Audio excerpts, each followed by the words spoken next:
Good morning. Welcome.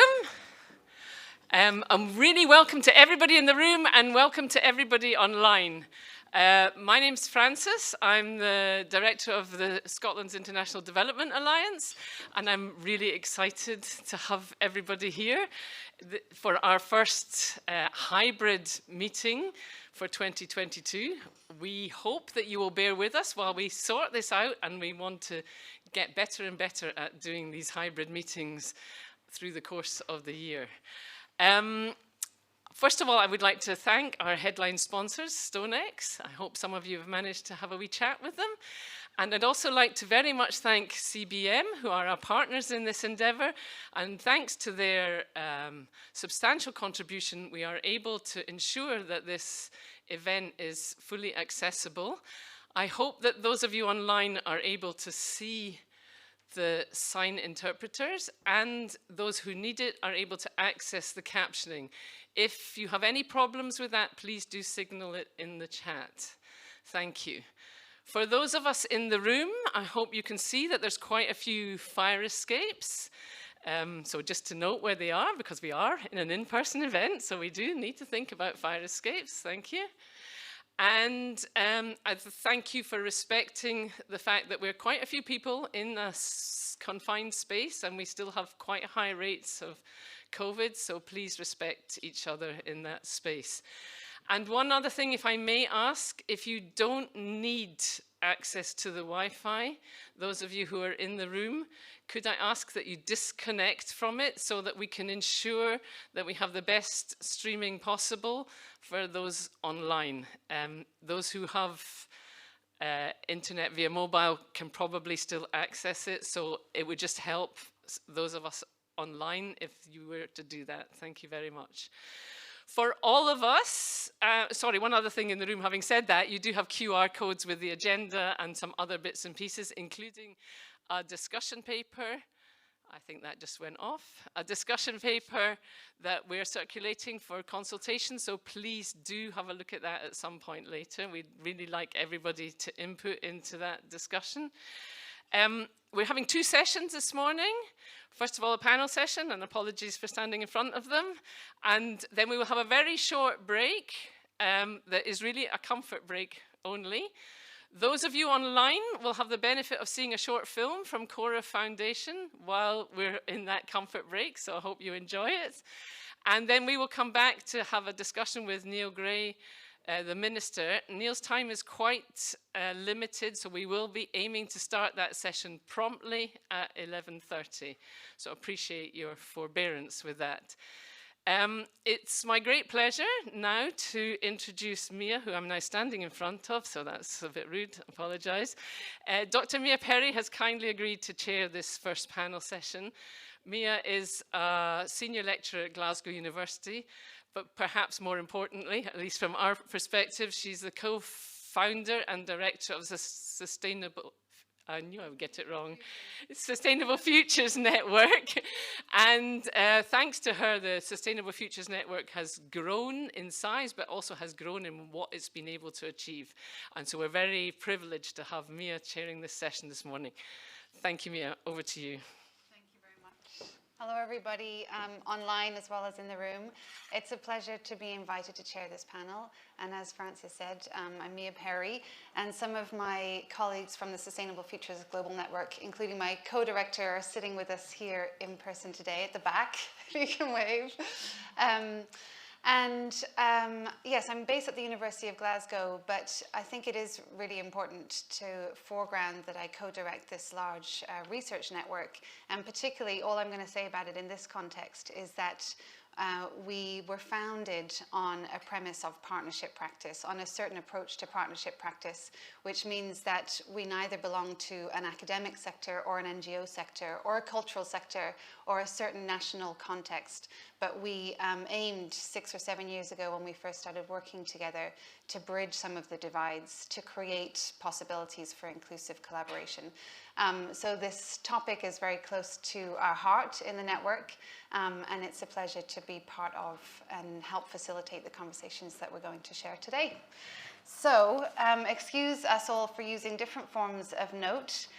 We like the inclusive dynamic here of no tables and no plinths. However, we all need some sort of help, and especially me, with lots of new faces in front of me.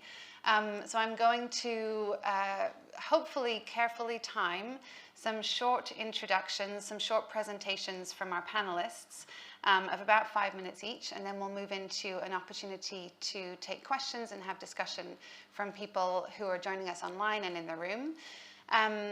We are going to do our very best to keep this hybrid event inclusive for everybody across platforms and geographies. And I'm grateful for CEDA for all of the background work that involves. We know very well that this is not easy or straightforward. So please do take up that invitation to turn off your Wi-Fi for the purposes of the online capacity. And also keep in touch with us. Those of you who are online, please keep in touch with Kat, who is going to work with me to make sure that we're in a two-way communication. You're not just an audience, you're a participant of this event as well. So we're going to hear from Matthew Hanning, who's sitting here to my left from CBM, from Jean Damascene Nsengiyumva, I hope I've said that correctly, from Emile Vuningabo, both who are joining us online from Rwanda, from Chrissie, Hirst, and from Callum, Aitken. And we're going to begin with Matthew. And Matthew, who is sitting right here, has 25 years experience of working in disability inclusive development. He's currently director of the international programs at CBM UK, and he leads on program strategy and development. He ensures that CBM work closely with local and international partner organizations and organizations of people with disabilities. The floor is yours. Thank you. Thank you very much, Mia, and good morning, everybody. It's great to be here at an in-person and a hybrid online event, and to be talking about partnerships and to be strengthening global partnerships, inclusive partnerships today. I'm just going to take a few minutes to share with you a recent report that CBM has published, which surveyed, it was a kind of listening exercise where we listened to 32 of our partners, organizations of people with disabilities, or OPDs as we call them, from 14 countries around the world. And we really asked them about partnership with CBM, what it looked like for them, what was good about it, what we could do differently. And I really hope that this will just be a bit of a lens or contribution to our wider discussions this morning about global partnerships and the roles that we have to play in this ever-changing world. So there were three key points that came out of this report. And one was that our OPD partners were telling us of the importance of our partnership in building bridges, really developing, brokering relationships for them and with them in country, that kind of very catalytic role that we could play together in terms of supporting them to widen their networks, strengthen their connections, whether with national governments, the international development sector, local governments, donors, and more. And that really helped them to raise their profile as organizations of people with disabilities within their sector for advocacy, for change, also at the global level. The second area was around organizational strengthening, and we heard this from this listening exercise from partners, big partners, very small partners as well, the importance of building organizational capacity and expanding the reach of our partners, and really seeing this investment in organizational strengthening as exactly that, as an investment, capacity building as an investment, which can have significant returns. I've just been in Nigeria. I was there a couple of weeks ago, and I was talking with one of our partners, which for them it was the first time they worked with us on a major institutional grant.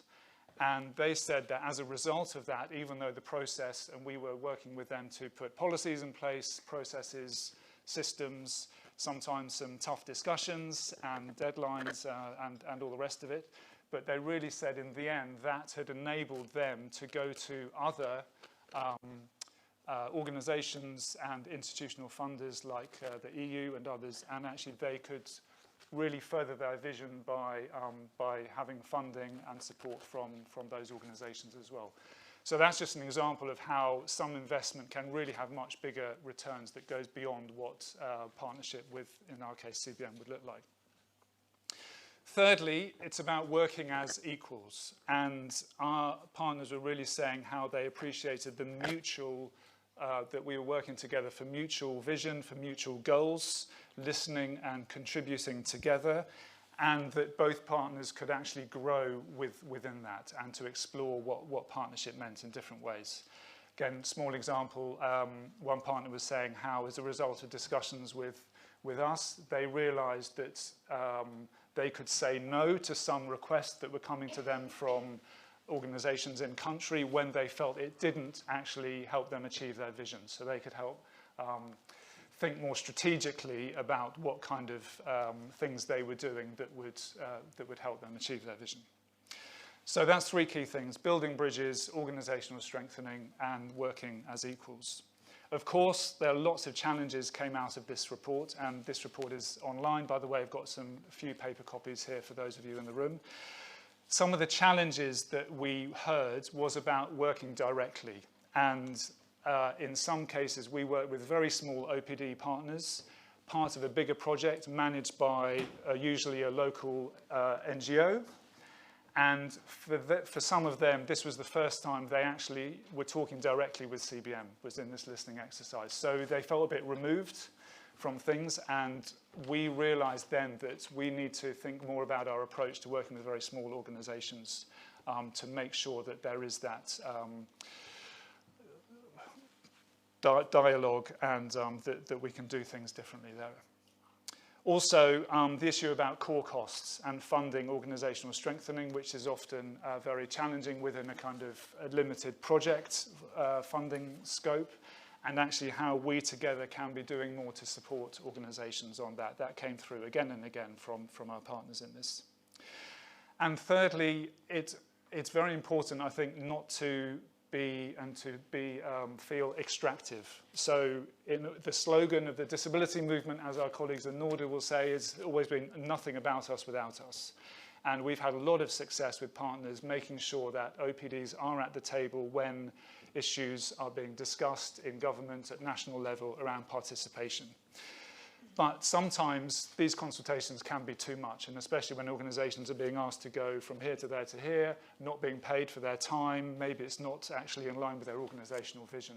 So we need to, I think, all be aware of kind of demands made on partners in that respect. As a result of this, we are doing some things differently. I'm not going to talk about that now because I'm sure I'm out of time, but happy to share some of these things later. We've made some commitments that we shared at the Global Disability Summit last month about that. And in the spirit of partnership, I think it's very important to hear in due course from our colleagues at NUDOR what they think about all of these things too. So thank you. Thank you. Excellent. Well timed. You set the bar. Everybody. Okay, so we're next going to go to our online panelists. Initially, Jean Damascene, NUDOR, which is the National Union of Disability Organisations in Rwanda, for those who don't know the acronym. Jean has been Executive Secretary for the past 10 years at NUDOR, where he has responsibility for coordinating the organisation's projects and external relationships. In this role, he's initiated strategic planning and influenced the government on inclusive policy, which improves access to services for persons with disability. And Jean is joined by Emile, who has worked also with NUDOR for the last 9 years in different project management positions. I should look over here and not at the screen. Currently, the Livelihood Programme Coordinator. He has 8 years of experience working in disability rights promotion and inclusion in different policies and strategies, including disability inclusive programming for different NGOs working across Rwanda. So welcome, Jean and Emile. Thank you very much. Very happy to be welcomed here. The Honorable Minister, distinguished delegates, ladies and gentlemen. Allow me to express my happiness and tell you that I'm very thankful because CBM and the Scottish Government have played a meaningful role in building bridges and working together as equals. CBM, through the Survivability Project, has supported NUDOR to work with different NGOs in Rwanda to promote the disability inclusion in their programs. This has also helped NUDOR as an umbrella of 13 organizations of persons with disabilities to learn from each other.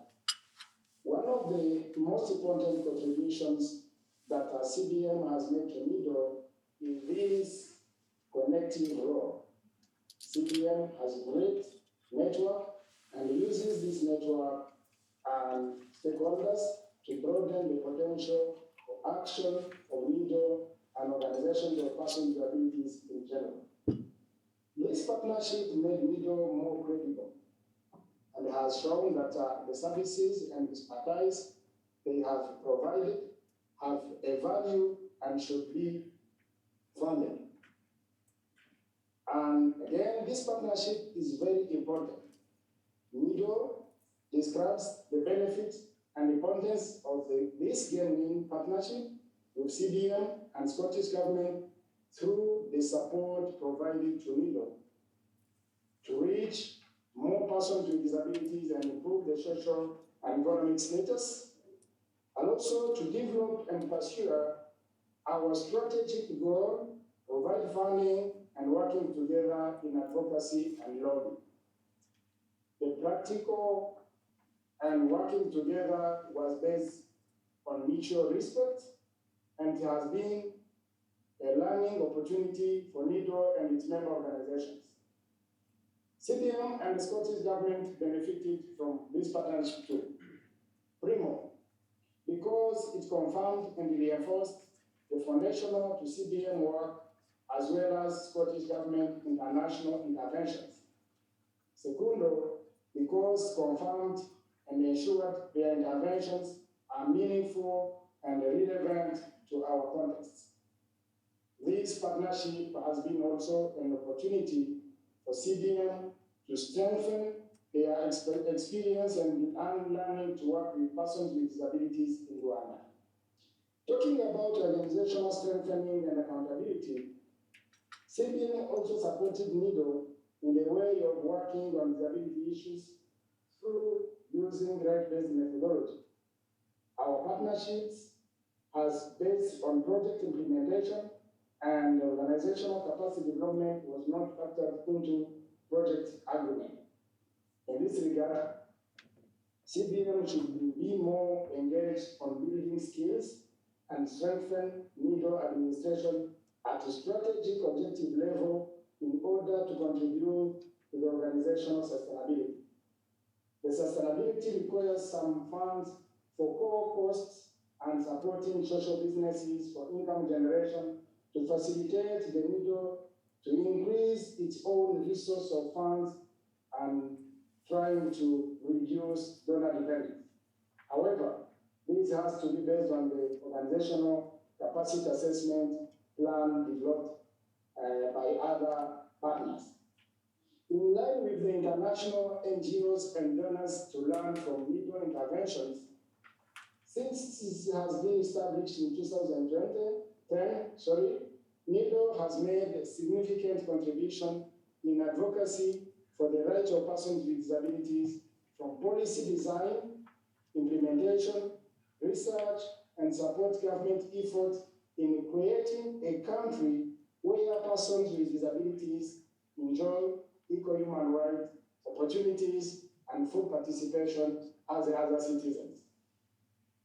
Through its network of 13 member organizations, 21 local partners, 28 full-time staff, 101 volunteers, and valued technical and financial partners across Rwanda and beyond, NUDOR has built its reputation and has expanded interventions.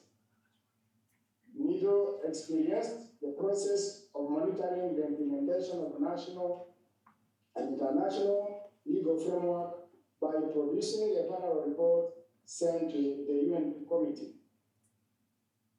NUDOR has also worked with different national and international NGOs to promote the disability inclusive development in their policies and programs through the following core elements of a disability inclusive development approach.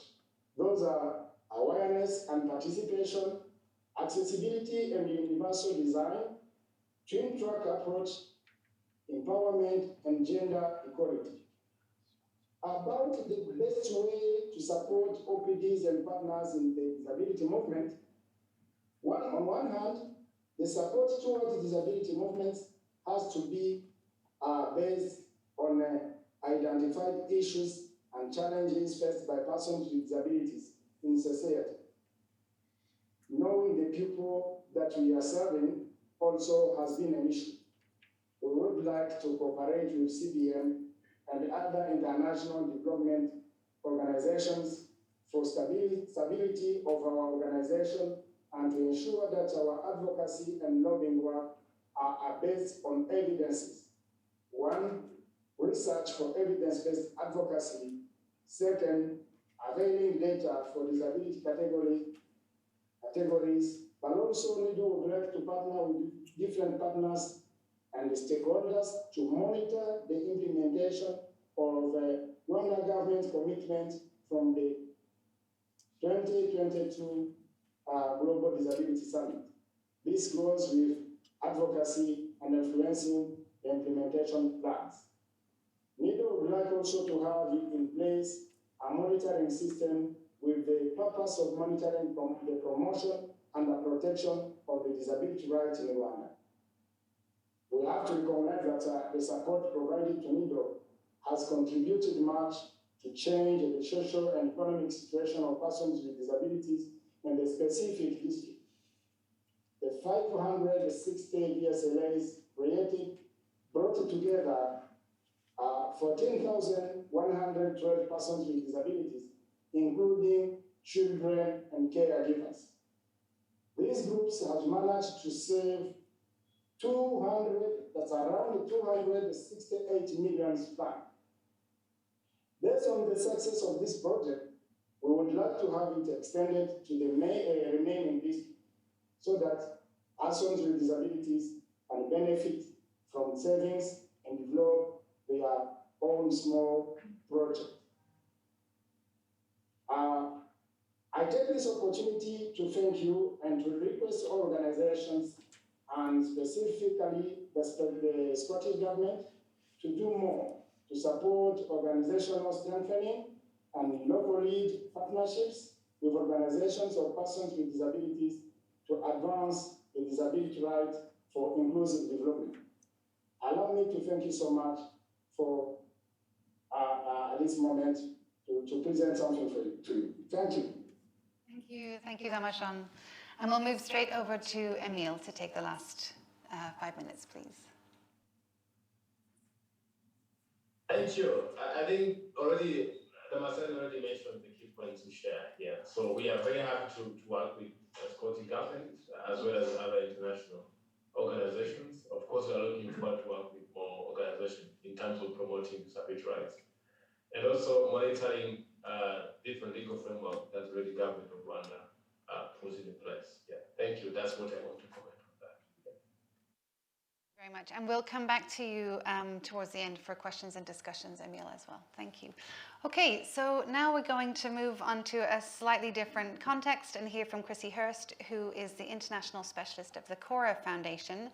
Chrissie leads Corra's international work, bringing to it experience gained from work with civil society, the UN and OSCE on grassroots programs and at the policy level on post-conflict development and peace building, human and minority rights, democratic governance and migration. Chrissie, over to you. Thank you, Mia. And many thanks to the Alliance for inviting me today to be part of this panel discussing global partnerships. Particularly great timing for us because it gives me a chance to tell you about some of the conclusions from a learning process which Corra has been supporting in the last few months, titled Voices, Relationships and Partnerships in International Development. So for those of you who don't know us, Corra is an independent grant maker. We support work in Scotland as well as internationally. And in our programs and grant making, we are guided by the belief that communities should be at the center of change and play lead roles. And so this means that we are very supportive of efforts to shift the power in international work towards communities and to the organisations that work alongside those communities. And of course, we're not alone in this. And as you'll hear from Callum straight after me, there are a number of other international funders who are also looking at these issues and reflecting on them. And in recent years, there have been a few different sort of adjustments to the more traditional sort of methods of funding that people might expect or think about when they think about international development grant making. So some funders have looked to open up decision-making processes, or they've looked to fund through global intermediary platforms, or also to make localized grants directly to organizations working in the countries of implementation. And in reflecting on our own practice in this area, one area that we were particularly interested to look at was partnership. So powerful partnerships are one of Corra Foundation's strategic goals. And as a Scottish foundation, we were also quite thoughtful of the role that Scottish communities play in this area and the importance of meaningful relationships and connections to inform and strengthen work and civic activism on international issues in Scotland. And of course, global solidarity on issues that affect us all, such as social justice and climate change. So with this in mind, we were interested to do a bit of exploration and learning about how, as a funder, we could help shift power in partnerships. So from funder to grant holder, and then within partnerships of organizations working on international development.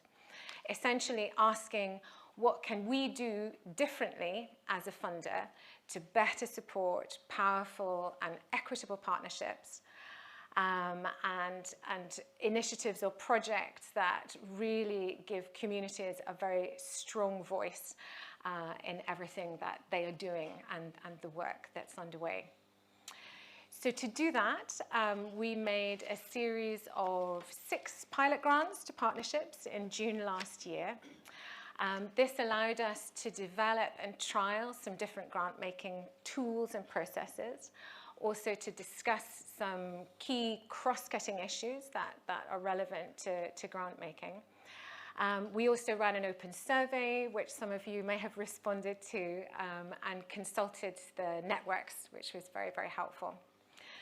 And there was such a lot of learning from this, really, really interesting findings, and very hard given the sort of 5-minute challenge of this panel to narrow it down.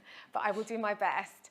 And I've clearly been pipped to the post by CBM, who've also highlighted some of the aspects which I felt would be particularly relevant to share to you. So hopefully this means that we're on the right track. So the first of the sort of 3 top things that I wanted to share with you today was about equity. And for us, equity in processes, this came through quite strongly. And essentially, one of our core questions was answered in that participants told us, yes, by doing things a bit differently as a funder, by adjusting processes of application, assessment, etc., you can help to shift the power, and this can support equity in partnerships. And that was a very sort of strong and encouraging conclusion from the process for us. Secondly, flexibility.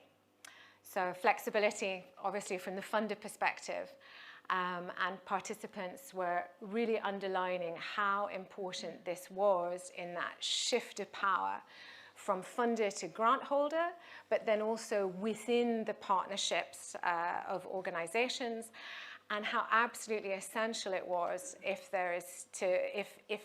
genuinely community-led initiatives are to be supported. And participants also told us that flexibility had this additional kind of aspect to it, in that it was a really vital ingredient to have real accountability to communities for the work undertaken, and for sustainability, which of course is something that we're all thinking about and looking to support. And then a last point, or rather a kind of bundle of points, was to do with connections and exchange and learning. And so some of these points, particularly coming through with CBM, I think highlighting this kind of advocacy and strategic change, very linked to that. In terms of, for us, learning from participants about the great value that they put on having support to make those connections between them, to have peer exchange and learning. So both within partnerships, but then also across partnerships. And this is quite interesting for us because it's sort of that non-monetary stuff that funders can do. What can funders do that's not about the money?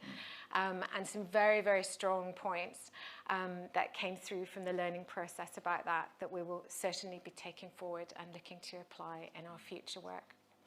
So 3 very brief highlights, and there's a lot more on our website in terms of sharing our learning, and very happy to discuss further with you at the event today.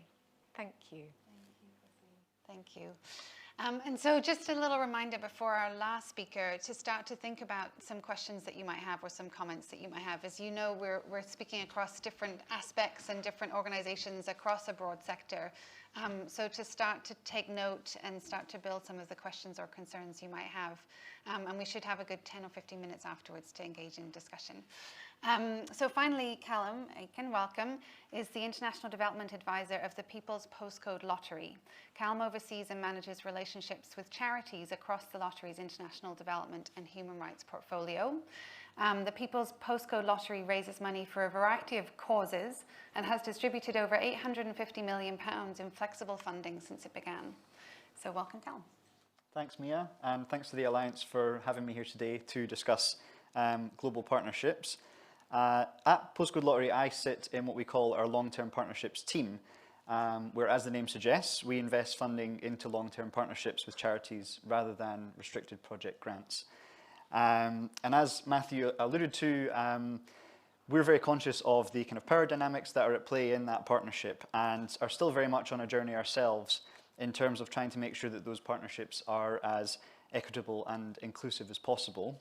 But I wanted to briefly highlight 3 things that we're focused on doing to encourage more inclusive partnerships with our partner organisations. The first one is to make the majority of our funding unrestricted and as flexible as possible, which we've discussed already as well. At the core of our ethos as a funder is the belief that long-term unrestricted funding is vital for civil society organisations to contribute to a better world for everyone. And we believe that charities are the true experts and that they know how best to invest our funding rather than it being dictated to by a funder. And what this means is when we're looking at our impact, the impact of our funding, we're not necessarily focused on the specific outcomes or outputs from a project. We are much more focused at that strategic level with a charity. And we want our charity partners to invest strategically with our funding to achieve their overall goals. And we want them to take risks and be innovative and try new things with our funding in a way that some restricted funding may not allow. Now, to get to this point with a charity requires a lot of time and investment. And this ultimately comes down to trust, I think. And so the second thing that we're really focused on is trying to build trust between us and our charity partners and making sure that that trust is reciprocal as well. Having an open and honest relationship with a charity is really crucial for us.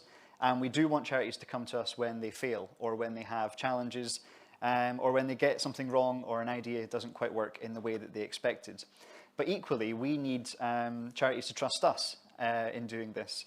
And we need charities to trust in our funding model. When we say that it's long-term and unrestricted, we need them to feel confident that that is the case and that we're going to honour that. And we need them to feel comfortable coming to us with these challenges and not feel like the relationship is going to be in jeopardy when they share bad news with us or get something wrong. So as I said at the start, the only way that we can really do this is by investing time. And we often look to build strong relationships with charities over a number of years before we actually invite them to start receiving long-term funding from us. And lastly, we're very aware that the majority of our funding in international development currently stays in or flows through the global north. And we're looking at ways that we can tackle power imbalances in the sector in order to fund more civil society organisations directly in the Global South.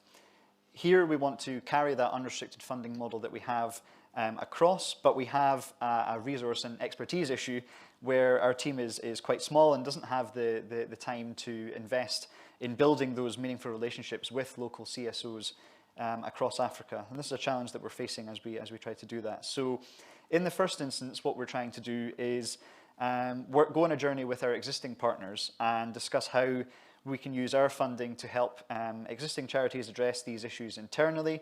That might be through funding specific anti-racism reviews or trying innovative new ways of programming which seek to shift more power to partners in the Global South. Secondly, we're looking to work with other funders that share the same ethos as us but do have those connections with the sector in the Global South. So for example, in this area, Global Fund for Children have been a great ally for us in helping us understand the impact that providing small amounts of unrestricted funding can have for civil society organisations that are working in the Global South.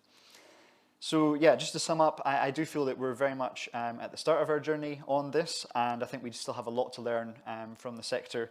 And what I think is really important is that funders also work in partnership together to try and understand these issues. And that's another reason why we're very pleased to be here today and welcome to learning more from our panellists as well. So thank you. Thank you very much, Callum. So maybe this is a nice opportunity to applause for all of the speakers.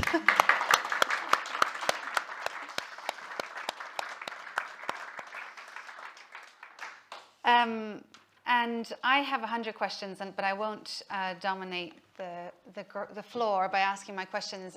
But I will maybe make a little note of maybe framing and contextualization while you get your thoughts together.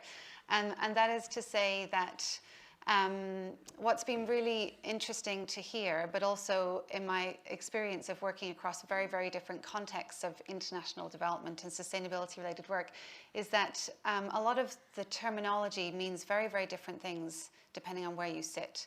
So Callum, you talked about trust, which I think is really, really interesting and powerful, and I can almost imagine the experiences that comes from, this contention that you have. But just to recognize that if you're a member of a charity in Scotland, or if you're a project assistant in Rwanda, or if you're a young person in Uganda, this word of trust and the practice of trust are entirely different things. So I'm really, really interested to hear, especially from those of you who might be all spread all over the world online, what your experiences is of the practice of partnership, not the principles of partnership, but the practice, because the practice is really where those principles and that language that is quite comfortable if you sit in the same little country becomes manifest in place, and the sort of opportunities that provides, but also sometimes the things that continue to fall between the gaps. So I'm not going to ask you to respond immediately to that, but just to put that as a floating question that maybe people in the room or in the digital space also might like to respond to or reflect on. Would anyone like to begin? I have a couple of questions that I would like to fit in, but if anyone would like to begin, thank you. We'll start here in the room, and then Kat, I'll come to you afterwards.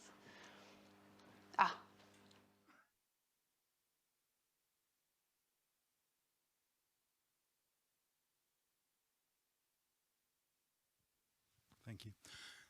Thanks very much. My name is Benjamin Carey. One of the themes that emerged was talking about core funding and flexibility. I work with a lot of community groups in post-conflict situations, and they don't have any formal track record. And so often their credibility will depend on their partners in the aid-giving country. Can you talk a bit about how you identify and enable community groups that don't have a formal track record but have loads of potential without creating this sort of power dynamic at the beginning, which is very dependent and perhaps fairly unsatisfactory? Thank you. I'm sure there are many responses. And the hands up, you're not responding. You have more questions? Okay, I see you both. Thank you. Who would like to respond? Damascene, Emile, or somebody here from the platform? It's a difficult question. I'm happy to give it a go. Okay. It's a really difficult question, but it's one that's important and needs to be thought through and asked. And I think also, just reflecting on the general remarks so far, I think the first thing is an awareness of that these things are in the room. They're the kind of elephants in the room, and need to be, all our practice as well as principles need to grapple with them.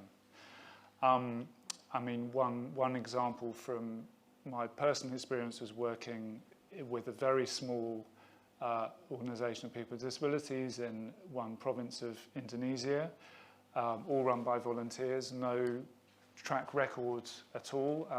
We just come across them because we were, one of our other partners was working in the area. And I think the thing that connected us with them was vision, and the shared vision, I think we were talking about strategic, having that kind of strategic alignment or vision of what potential can be.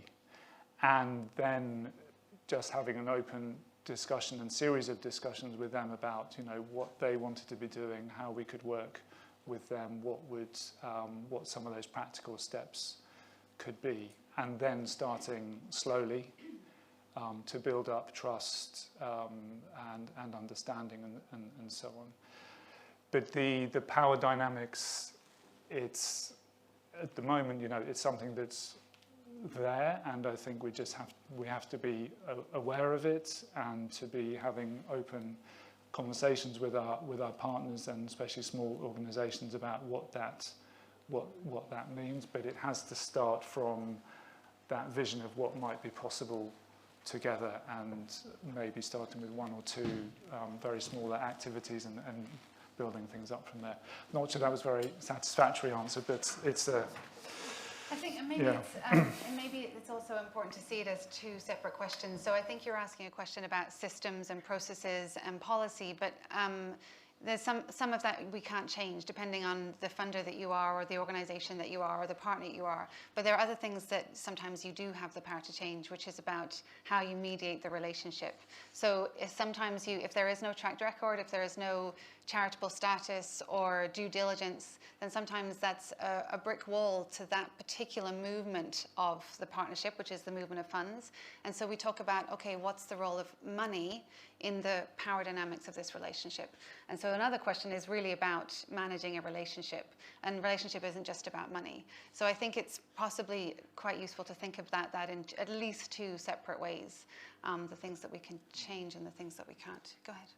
Just to add in on that, I mean, it is a really tricky question, Benjamin. But two things came out from that for me. So full disclosure, the learning process that we've just run, which looked at these, looked at partnership issues, the pilot grants were made to organisations which had existing partnership. And so in sort of looking at and developing and trialling and refining the processes that we used, certainly the strength of the partnership was one of the things which was kind of, a plus, which in a way, from that sort of what is going to sort of attract more funder support, that was in the same way that a stronger organisation would be more likely to get funder support, a stronger, more functional partnership would. But that doesn't, I think that there, that while saying that there is that track record aspect of funding applications, like just this in a way is something that sort of should be recognised, and just sort of, it's going to be a challenge. But there's also that point about funders being open to take risks and being open to innovation. And I think that's very important, particularly if a partnership is making a case about filling gaps. There's a real need for this kind of work, and it's a new partnership because we haven't done it before, but we'd really like the opportunity to try. And then, you know, there, I think being able, and funders being flexible enough to listen to organizations, to hear that, to allow them, for example, to maybe bring, to talk about their track record of working with similar organizations elsewhere, to show how they will, you know, the skills and experience that they would be bringing to invest in that new partnership. You know, these would be things that I hope, you know, different funders would be open to hearing.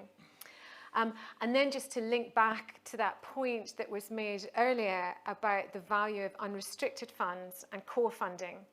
Because of course, as well as sort of that core funding to kind of keep the lights on, which is what we always think about core funding for, but core funding can also be used to take those risks and take those first steps and have those, you know, little inception phases where you are trialing something that then allows you to put together a bigger application.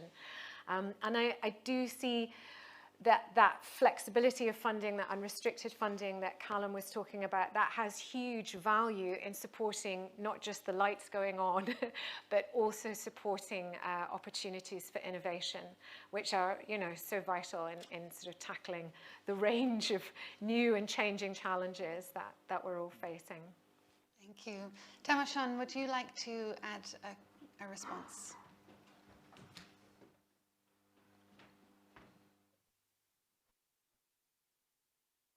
Muted. Ah, there you are. We can hear you now. Yeah, thank you very much. If I captured well the question around you discussed about how do we identify communities, our communities. And then I want to say that NUDOR is an umbrella organization of 13 members that are structured from national to local level. We identify communities or persons with disabilities via our member organizations, that one. But also with our collaboration with the district authorities, I mean the local leaderships, they have all the network knowing the people in the district, then we know where the collaboration in the district who to work with.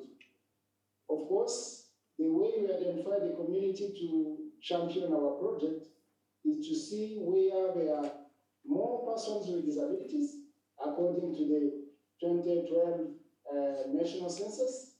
And then we see also the other criteria of district that is ranked among the poorest of our 30 districts.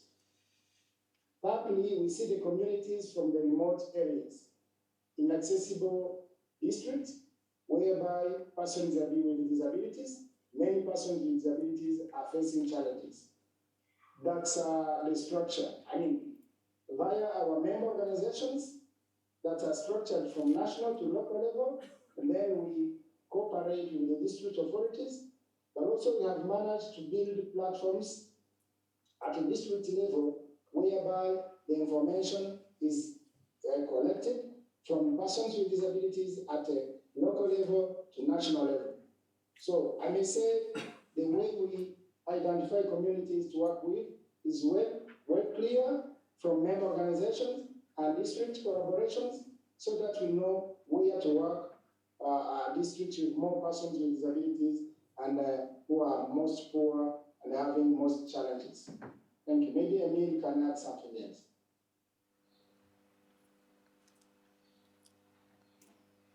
Emile, would you like to add?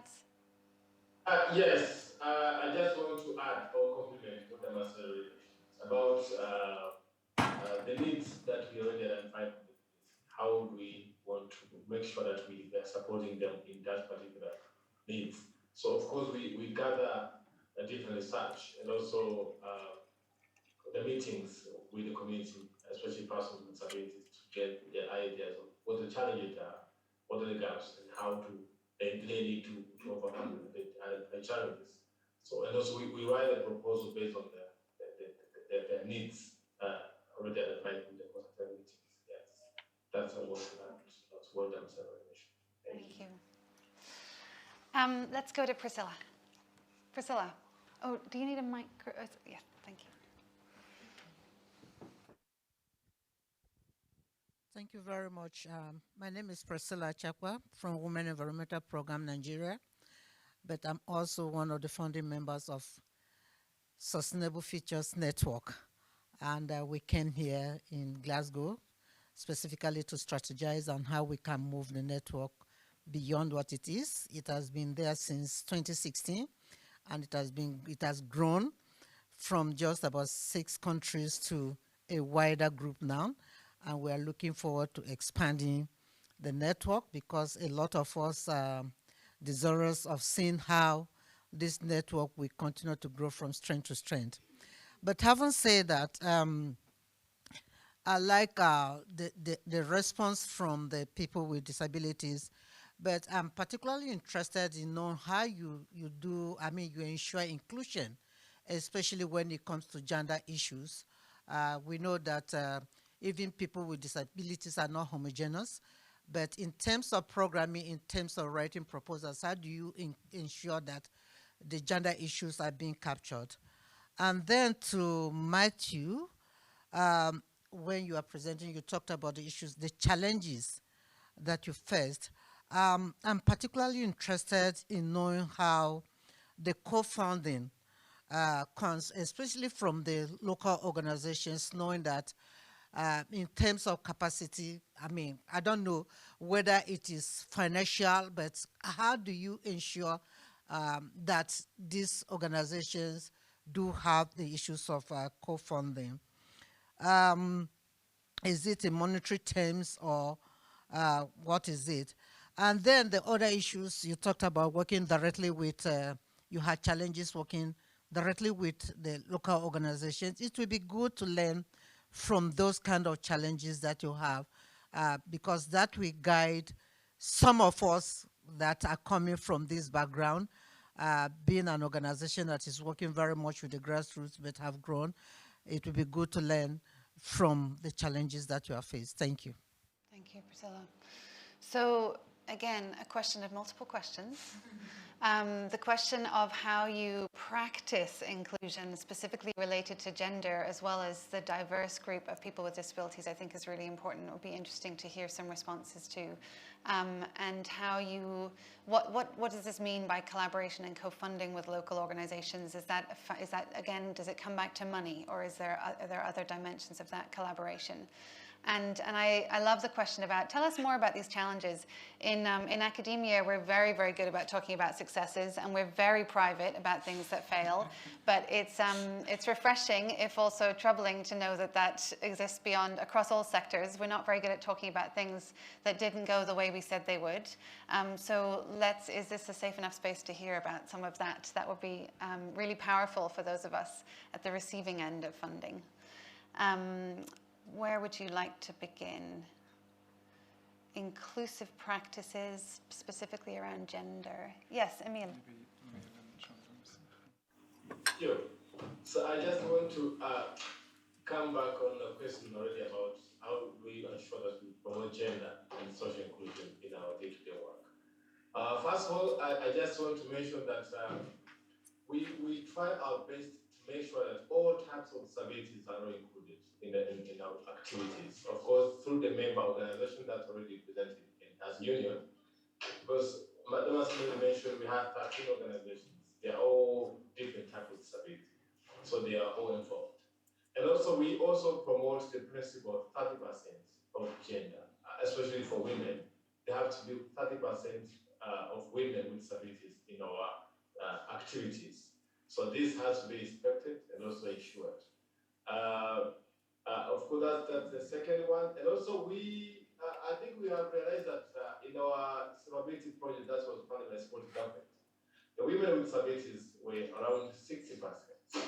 Maybe they are more interested in savings and also doing small businesses. But what we realize is it's like the women, as already mentioned, they are still behind if you compare to men when it comes to fulfilling their rights, disability rights, and accessing services in the community.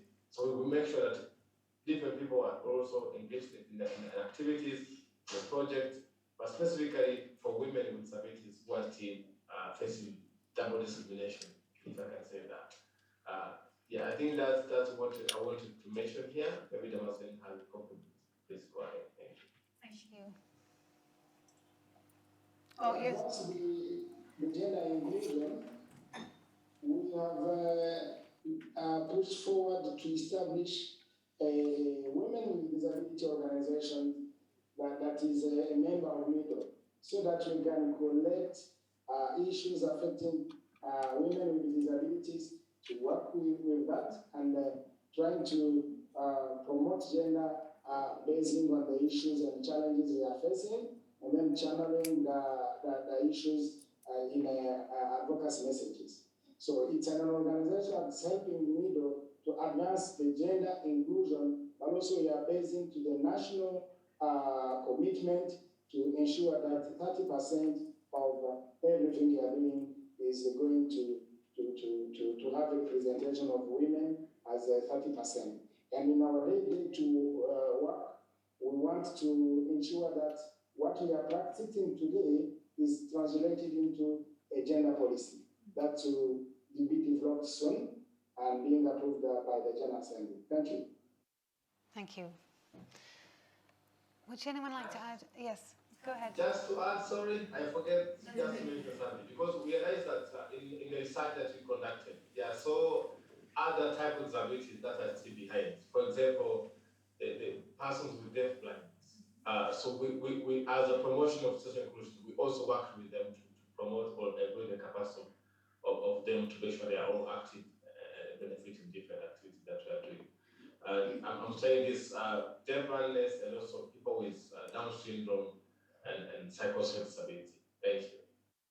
Thank you. They're really important points to make sure that are that raised in this kind of conversation. I think you said the double disability or the double nexus of these kind of issues.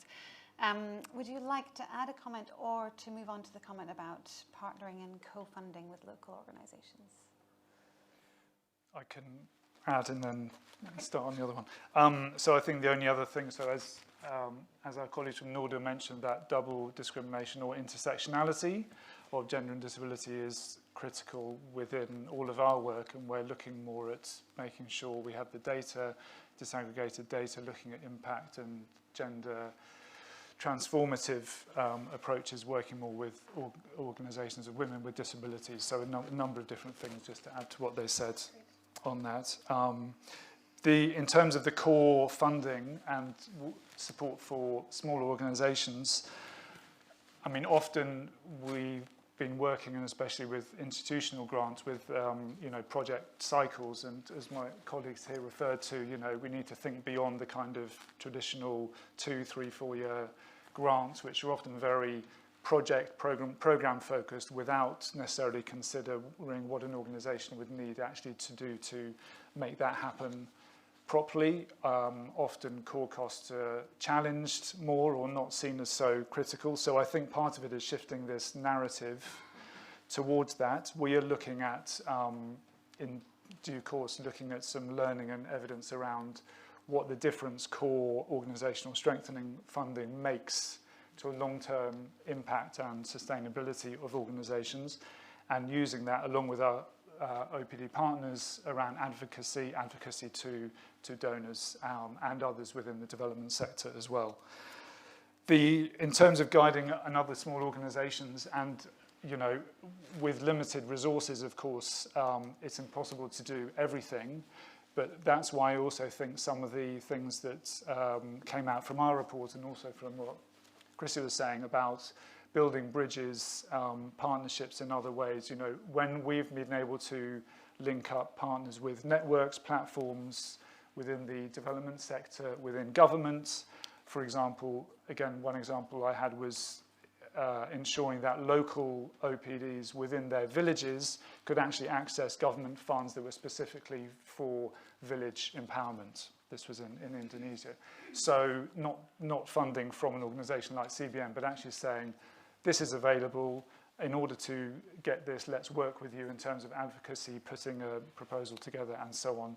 And then that's, of course, has a much stronger catalytic effect. So often it's about the networks, the platforms, building bridges in that respect that can achieve more outcomes rather than just a kind of bilateral relationship. Great.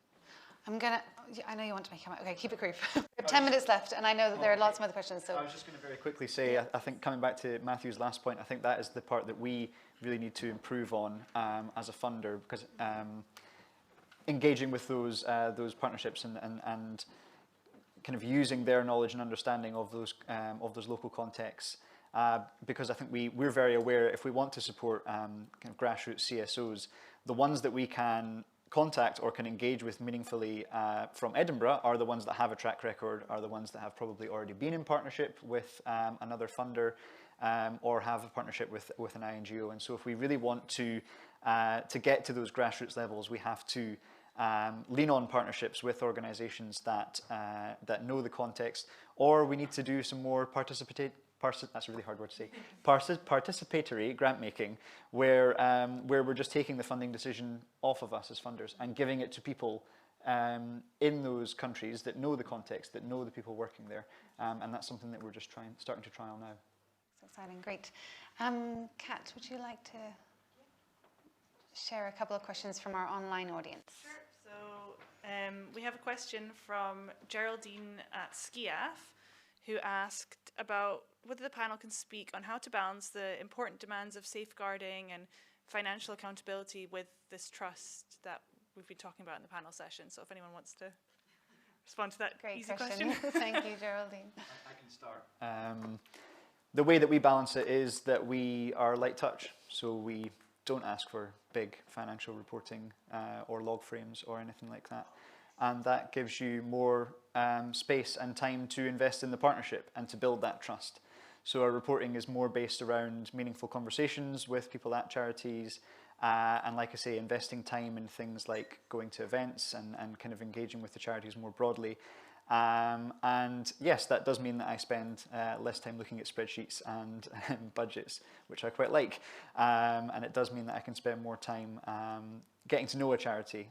So that's the way that we balance it. Great. Chrissie?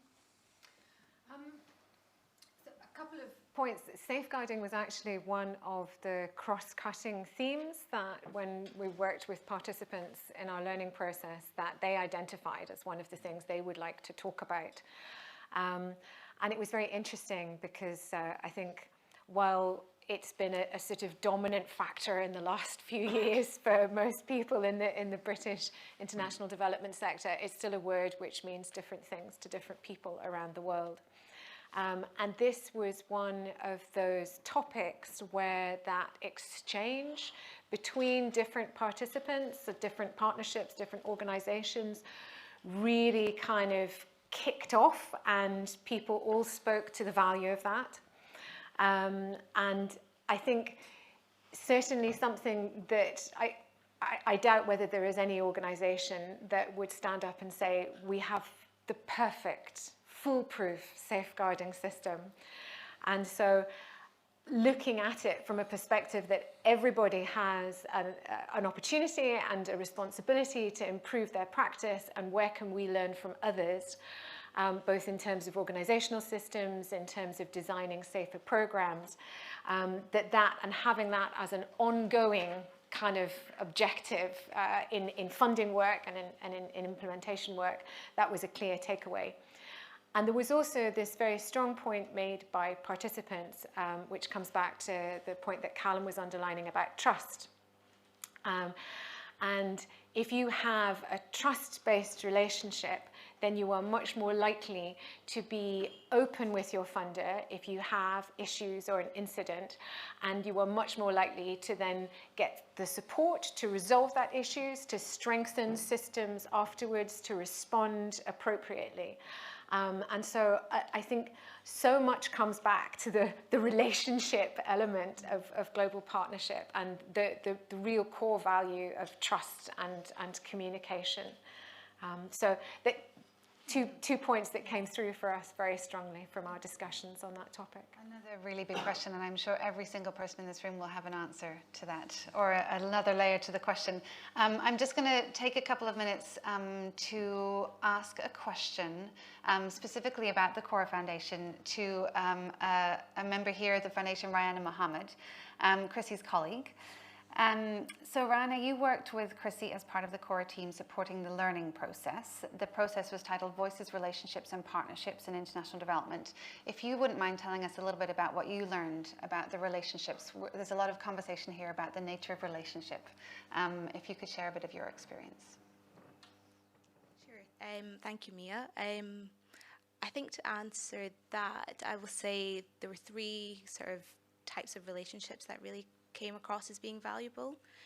All participants really sort of valued the relationships they had and continued to make through the process. So the first is the relationship they have with their partner organisation. And we found even through the survey that this was really important to people. It really went beyond just the funding, just the money. And we also found that through this process, a lot of the participants were able to kind of make new connections and build sort of partnerships with each other. And that really kind of allowed them to do a lot of peer networking and peer learning, which we found really important. We had a big discussion around that as well. And we found sort of the importance of not just sort of north-south exchange, but the importance of south-south exchange and even south-north exchange, and how valuable that is to us as funders and to the organisations that were involved. And lastly, I think it again comes back to the trust in all of this, and it's the trust with us as funders, the relationships that we have with organisations, and how important that is to have that trust and connection, to allow for clear and free communication. So those were the really big points that kind of came across for us. Great, thank you. Thank you. I'm going to try and squeeze in. We have one more question that I know you've been waiting to ask. Yes, at the back. I'll do my best. Hi, I'm Samantha Ross from Link Education International. Golden words there, funders, unrestricted, flexible, long-term. Really lovely to hear stuff like that. We'll just keep them here until they sign things. Innovative as well, yeah, loved it all. And I really support the localization agenda. I think that's great, as I think we probably all do here. But I'm wondering what you are thinking around the support structures. So our staff and our organizations and the investment have to be safe. But if the support structures around the organizations we're working with, within the context they're working in, so child protection, safeguarding, finance, police, judiciary, etc. If those structures aren't also strong, how are we going to protect the investment and the staff? Thank you. So I think it's a similar question to the question from Geraldine online in a way. How do we manage? And I think trust is often related to the individual. So we think about a trusting relationship. We often think about the individual relationship. But of course, the individual doesn't act alone without the contingencies of their line managers or their institutions or their judiciary system. So I think that these are really important nuances to this question about safeguarding. Is there anything that you can add in response? Massive, scary question, but I can, in a way, I'm very lucky in that I can pass the buck to one of our participating organisations to share essentially what they wanted to use the pilot grant for, what their partnership wanted to use the pilot grant for, was essentially tackling just that. So it was looking at safeguarding, but looking at it from a sort of, in a way, a systems change perspective. And so with the communities that they were working with, they had identified sort of needs and gaps in precisely those structures through their work in schools. And what they wanted to do, having identified those gaps, was to look at what they could do to strengthen, so working with, in a way, the different stakeholders, so the official duty bearers of police and local councils and teachers, but then also community representatives, what they could do to help strengthen response mechanisms in the community. So beyond their little project perspective of the work that they were doing in schools, what could they do externally? And it was a really, really interesting project, and I would be happy to tell you more about it afterwards, and link you up, because I'm sure that they would, I know that they would love to talk about it. But I think, I mean, there was, you know, a great specific example on precisely that challenge, but also one to sort of flag again the value of having more flexible approaches to funding, so that organizations can identify gaps and then try innovative approaches to address the problems that they see.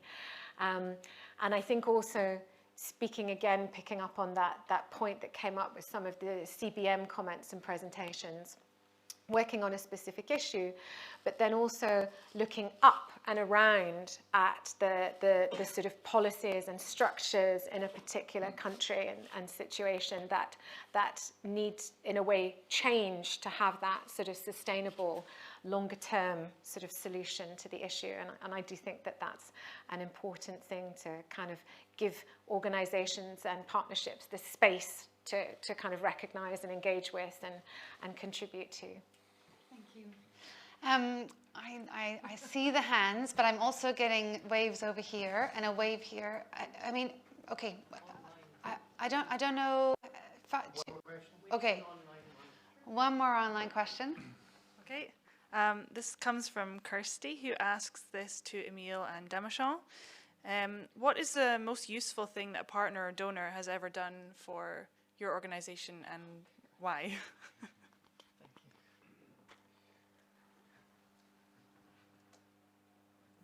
Trying to answer via the chat. Sorry. Okay.